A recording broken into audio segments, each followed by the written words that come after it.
Just minutes ago, former U.S. Marine intelligence officer Scott Ritter issued a startling warning. Israelis should consider leaving the region within the next 72 hours. With tensions at an all-time high between Israel, Iran, and resistance forces like Hezbollah, Ritter's prediction paints a grim picture of potential attacks on vital infrastructure, power plants, airports, and more. As conflict looms, are civilians ready to face what could be the most intense escalation the Middle East has seen in years? 8 of his family members who were crushed under the rubble. Maybe they are alive or not, but I don't think so. At least 50 people were killed here when the building was hit by an Israeli bomb last week. In recent months, tensions in the Middle East have been reaching a boiling point. The growing friction between Israel, Iran, Hezbollah, and various resistance forces has created a highly volatile atmosphere.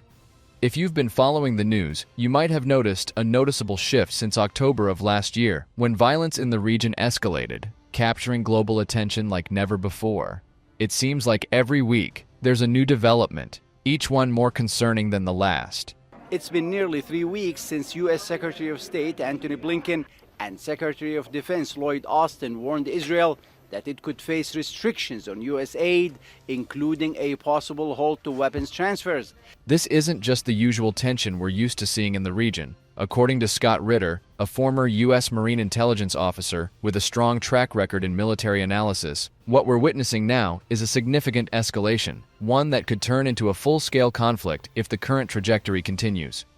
Ritter suggests that the stakes have changed. It's not just about isolated skirmishes or limited attacks anymore. This is something bigger. The dynamics have evolved, with a complex mix of political, military, and ideological motivations driving the main players. Israel is particularly worried about Iran's growing influence, and Iran, in turn, seems prepared to respond forcefully to any direct threat. As tensions continue to rise, Ritter warns that we might be on the brink of a conflict that could spiral out of control, involving not only regional players, but potentially pulling in major global powers as well. Ritter paints a rather unsettling picture of what might happen if things continue on their current path.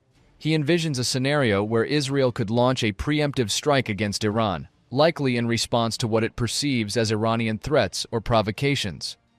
According to Ritter, Israel's government, led by Prime Minister Benjamin Netanyahu, might believe that taking a hard stance against Iran is the only way to ensure the country's security. However, if Israel were to strike Iran, Ritter argues that Iran wouldn't hold back in its response. For weeks now, Israel has laid siege to northern Gaza, severely limiting the flow of aid, including food, water, and medical supplies. Iran, he suggests, would likely aim to hit Israel's critical infrastructure in retaliation. We're talking about power plants, airports, and even oil refineries, targets that, if destroyed, could bring parts of Israel to a standstill. Ritter believes this could lead to a tit-for-tat exchange that quickly escalates beyond the initial players, with the United States almost inevitably being drawn in. As Ritter sees it, this potential conflict wouldn't just stay confined to Israeli and Iranian borders. It could spill over into a larger regional confrontation, putting civilian lives and infrastructure at serious risk and drawing in more global powers that have a vested interest in the Middle East.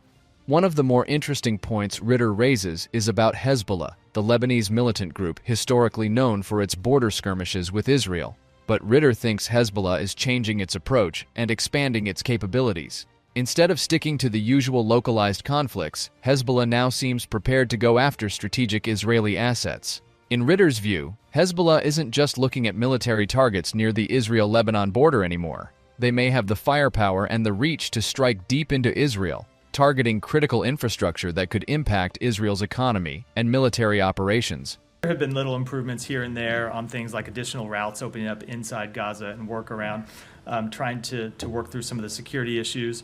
But the situation still remains not at a level that we find acceptable. Blinken spoke by phone on Friday with Israel's Strategic Affairs Minister Ron Dermer. This change in strategy is made possible by Hezbollah's expanded arsenal, which reportedly includes precision-guided munitions and a range of drones. Imagine the challenge this poses for Israel. Even with its advanced defense systems, Israel could find itself overwhelmed if Hezbollah launches attacks from multiple angles, using drones and missiles to test Israel's defenses. This kind of multi-directional assault could stretch Israeli air defenses thin, forcing Israel to prioritize certain threats over others and potentially leaving critical sites vulnerable. Ritter suggests that if Hezbollah were to launch a coordinated attack with Iranian support, Israel would be facing an unprecedented level of threat on multiple fronts. Iran's advancements in military technology over the past few years add another layer of complexity to this potential conflict. Ritter points out that Iran's progress in developing ballistic missiles and drones has put them in a position where they can pose a serious threat to Israeli defenses. If Iran and Hezbollah were to work together in a coordinated drone and missile strike, Israel could find itself in uncharted waters, facing a barrage of high-tech weaponry that might overwhelm its defense systems. Urging further action to increase aid to civilians in the enclave, Israeli journalist Gideon Levy dismisses the U.S. warning as a hollow threat. Even though Israel is known for having one of the most advanced defense systems in the world, handling a relentless wave of drones and missiles coming from different directions would be a formidable challenge. The Iron Dome and other air defense systems would be pushed to their limits, forced to make difficult decisions about which threats to neutralize first. In this kind of high-stakes environment, Israel's ability to protect vital infrastructure, like energy facilities and communication hubs, would be tested in ways it hasn't been before. Ritter's analysis highlights just how fragile the situation could become if these advanced weapons are deployed, creating a cascade of events that could spell disaster not just for Israel, but for the broader region as well. This whole situation goes far beyond just Israel and Iran. If things get out of hand, it's not hard to see how this conflict could pull in some of the world's biggest powers. Ritter believes that if Israel and Iran were to clash, the United States would likely feel compelled to get involved, not only to support its ally, but to protect its interests in the region. The U.S. has military bases scattered across the Middle East, and those could quickly become targets if Iran decides to widen the conflict. Ritter warns that these bases aren't just in harm's way physically. They're also strategically vulnerable. Iran's network of allies and proxies across the region, from Iraq to Syria to Yemen, could potentially attack American assets, creating an intense and chaotic environment for U.S. forces. And it doesn't stop there. Russia could also see an opportunity in this conflict, especially given its already tense relationship with the U.S. over issues like Ukraine. Ritter hints that Moscow might decide to back Iran or other anti-U.S. actors as a way to counter American influence. If this conflict spills over, Russia could quietly provide support, whether it's in the form of arms, intelligence, or even indirect backing of Iran's moves. Suddenly, Israel becomes the center of a much larger game involving global powers, with each nation playing its own chess match over influence in the Middle East. It's like a geopolitical domino effect where one escalation leads to another, creating a situation with much broader implications than just a regional dispute. UN workers from working in this area to provide humanitarian aid to the Palestinians. But nonetheless, Israel feels that it is in a strong enough position now, as far as Gaza goes, to finally bar UNRWA from working in this area. The situation within Israel itself is pretty complicated too.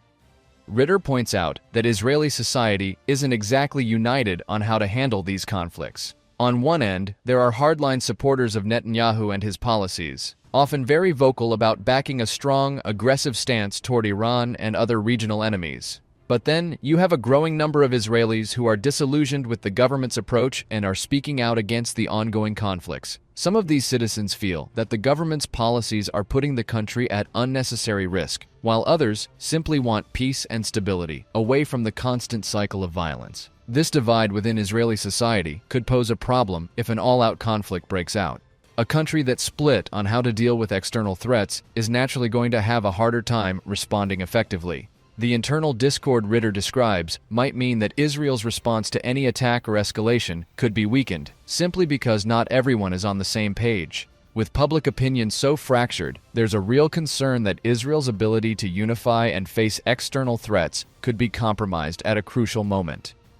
Ritter's warning for Israeli civilians to consider leaving the region might sound extreme at first, but he's serious about the risks.